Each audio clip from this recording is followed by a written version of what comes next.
नमस्कार दोस्तों, मैं राकेश कुमार स्वागत करता हूं आपके अपने चैनल यार एजुकेशन में। आज हम लोग देखने जा रहे हैं ग्रंथि के बारे में, ग्लैंड के बारे में। तो जो ग्लैंड होता है वह बहुत सारे कोशिकाओं के समूह से, जब बहुत सारी कोशिकाएं आपस में मिलती हैं तो ग्रंथि का निर्माण करती हैं।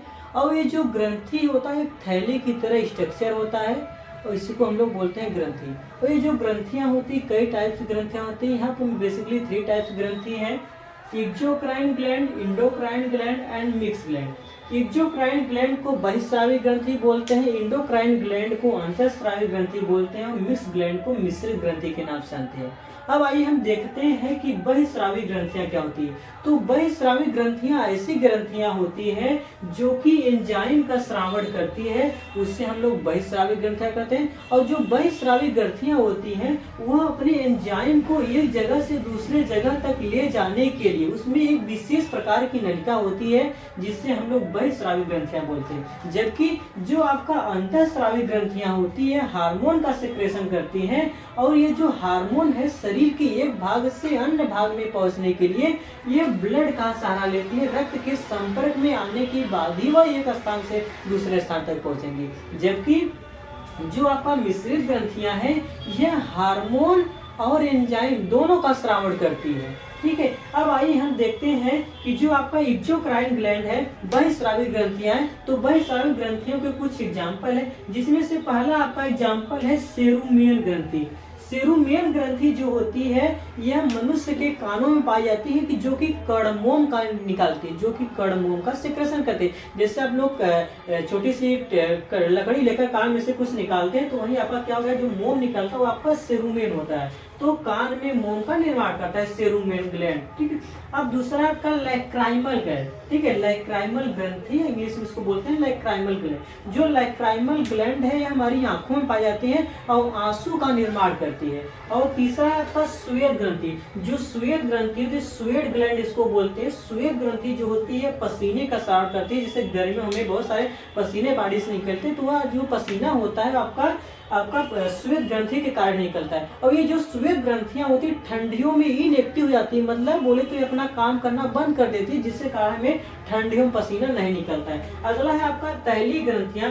तैलीय ग्रंथियां जो होती है तेल का स्रावण करती है। जैसे हमारे अपनी नाकों पर देखोगे तेल का स्रावण करती है नाक पर। जैसे हम अपने फेस पर देखेंगे नाक पर गर्मियों के समय में तो बहुत ज्यादा आली चिपचिपा रहता है। तो जो तेल होता है वो आपका तैलीय ग्रंथियों का कारण होता है, जिसको इंग्लिश में बोलते हैं सीबेसियस ग्लैंड। अगला है आपका पाचक ग्रंथियां। पाचक ग्रंथियां को इंग्लिश में बोलते हैं सलाइवरी ग्लैंड, मतलब ऐसी ग्रंथियां कि जो कि पाचक रस का, पाचक एंजाइम का स्रावण करती है, उसे हम लोग पाचक ग्रंथियां बोलेंगे। जैसे पाचक एंजाइम का स्रावण, जैसे जो हमारा सलाइवरी ग्लैंड है, जो हमारा लार ग्रंथियां माउथ में सलाइवा का सेक्रेशन करती है, सलाइवा में होता है सलाइवरी माइलेज या टाइलिन एंजाइम, जो कि भोजन को बोले तो कार्बोहाइड्रेट को डाइजेशन में हेल्प करता है।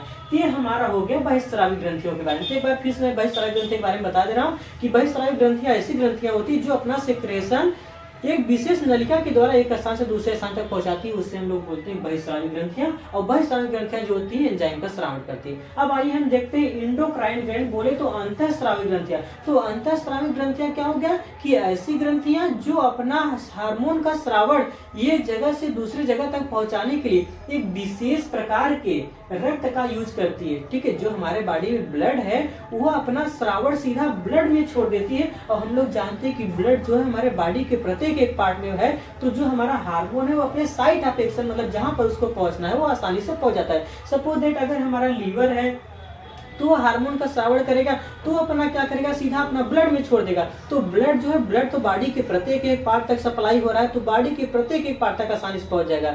लेकिन जो आपका देख लो यहाँ पर सेरुमेन ग्रंथि है, लैक्राइमल ग्रंथि है, श्वेत ग्रंथि है, तैलीय ग्रंथियां, ये सब जो अपना सेक्रेशन करेंगे ये विशेष प्रकार की नलिका के द्वारा एक स्थान से दूसरे स्थान तक पहुंचेंगे। अभी देख लो इसमें आपका हो गया लैक्राइमल ग्रंथि। तो लैक्राइमल ग्रंथि जो होती है आपकी आंखों में आंसू का निर्माण करती है। तो जो आंसू है आपको यहाँ निर्माण होता है, लेकिन आप अपनी आंखों पर देखोगे तो एक छोटा सा छिद्र होता है जिसको हम लोग बोलते हैं पंकटम। तो इस पंकटम जो होता है छोटा सा छिद्र होता है, इसका जो कनेक्शन होता है वो आपके नाक के पास होता है।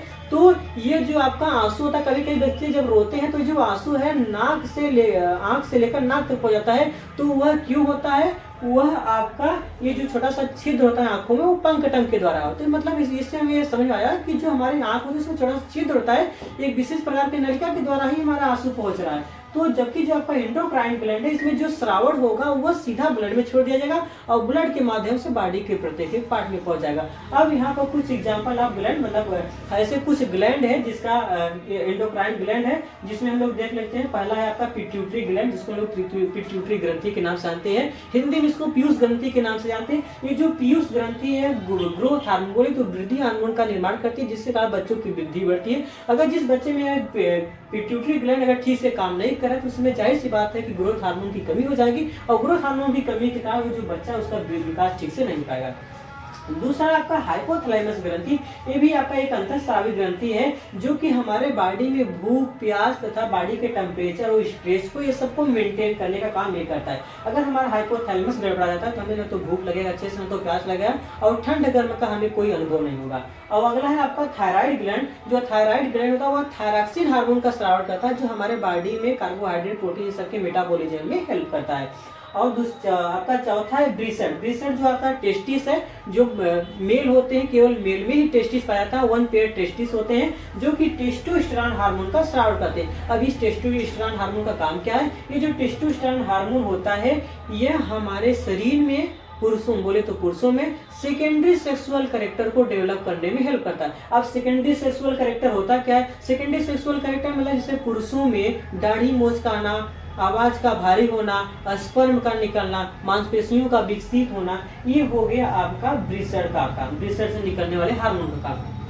अब अगला आपका पांचवा जो अंडाशय, अंडाशय जो ओवरी होते हैं वो आपकी महिलाओं में पाए जाते हैं, और महिलाओं से अंडाशय से निकलने वाले हार्मोन का नाम है एस्ट्रोजन। एस्ट्रोजन भी क्या करते हैं कि स्त्रियों में सेकेंडरी सेक्सुअल कैरेक्टर, द्वितीयक लैंगिक लक्षण को विकसित करने का काम करते हैं। अब ये सेकेंडरी सेक्सुअल कैरेक्टर क्या होते हैं स्त्रियों में? जैसे स्त्रियों में सेकेंडरी सेक्सुअल कैरेक्टर यह है कि उनके आवाज का पतला होना, कमर का पतला होना, ठीक है, ओवम का सिक्रेशन होना, अंडाणुओं का निकलना, ये सब स्त्रियों के सेकेंडरी सेक्सुअल कैरेक्टर। अब हम लोग देखते हैं कि तीसरा जो आपका मिक्स ग्लैंड, जिसको बोलते हैं मिश्रित ग्रंथि। जो मिश्रित ग्रंथि होती है, नाम से क्लियर है, मिश्रित मतलब जो एंजाइम और हार्मोन दोनों का स्रावण करती है, उससे हम लोग बोलते हैं मिश्रित ग्रंथि। अब मिश्रित ग्रंथि का यहाँ पे एक एग्जाम्पल हम लोग लिखे हैं, जिसका नाम है पैनक्रियाज ग्लैंड, जिसको हम लोग हिंदी में बोलते हैं अग्न्याशय ग्रंथि, जो कि एक पत्ते के समान होती है, लीवर के जस्ट नीचे होती है।